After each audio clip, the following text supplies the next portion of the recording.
صبح کا سہانا وقت تھا۔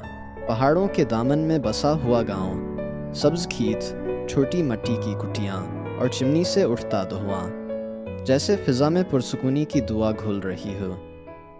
اسی پرسکون فضا میں ایک ننھا چرواہا لڑکا ہاتھ میں عصا لیے تنگ راستے پر بکریوں کے ساتھ چل رہا تھا، جس پر سورج کی کرنیں سونے کی چادر بچھا رہی تھیں۔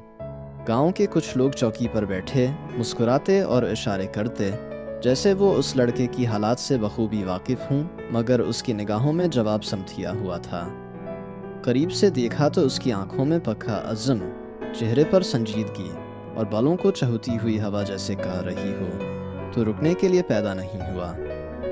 رات کے سناٹے میں ایک پرانے درخت کے نیچے تیل کے دیے کی مدھم روشنی میں کتاب کے صفحے پلٹتا، بارش کی بوندوں میں بھیگتا، اس کے پاس بس خواب اور حوصلہ تھا۔ سردیوں کے دن، برف سے ڈھکے پہاڑ اور وہ پرانی کپڑوں میں لپٹا، سانس سے نکلتی بخار جیسی بھاپ کے ساتھ کٹ کہوڑ رہا تھا، جیسے ہر بار اس کے خواب کی ایک اینٹ بن رہا ہو۔ پھر وہ کھیتوں میں دوڑتا، مٹی سے لتھڑا، چہرے پر پسینے کے قطرے، مگر آنکھوں میں ایک نیا جوش۔ وہ جانتا تھا کہ منزل انہی کو ملتی ہے جن کے قدم رکتے نہیں۔ چٹان پر بیٹھ کر سورج کے غروب ہونے کو دیکھتا اور خود سے کہتا، آج کا دن گزر گیا، لیکن میرا خواب اور جگ اٹھا ہے۔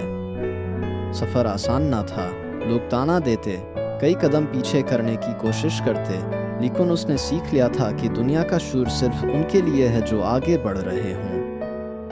پہاڑوں کی چاہوں میں جہوں پڑی کے سامنے اس کے والد کا جملہ گونجا، بیتے وقت کا غم کرنے سے زندگی نہیں بدلتی، مگر آج کی محنت کل کی قسمت بدل دیتی ہے۔ وہ نیا صبح دیکھتا، جیسے کہ ہر کرن اس کے لیے پیغام لے کر آئی ہو، اٹھ اور وہ بن جس کے خواب کا تو خود سپاہی ہے۔ راستہ طویل تھا، پیر زخمی تھے، مگر وہ جانتا تھا کہ زخم صرف جسم پر ہوتے ہیں، روح پر نہیں۔ اور ایک دن گاؤں کے وہی لوگ جن کی آنکھوں میں تنقید تھی، اب انہی آنکھوں میں فخر کی جھلک تھی۔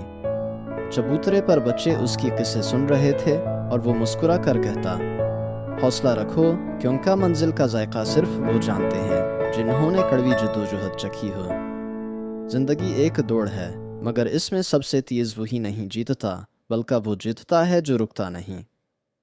اور یاد رکھو، آج کی تکلیف کل کا فخر بن جاتی ہے۔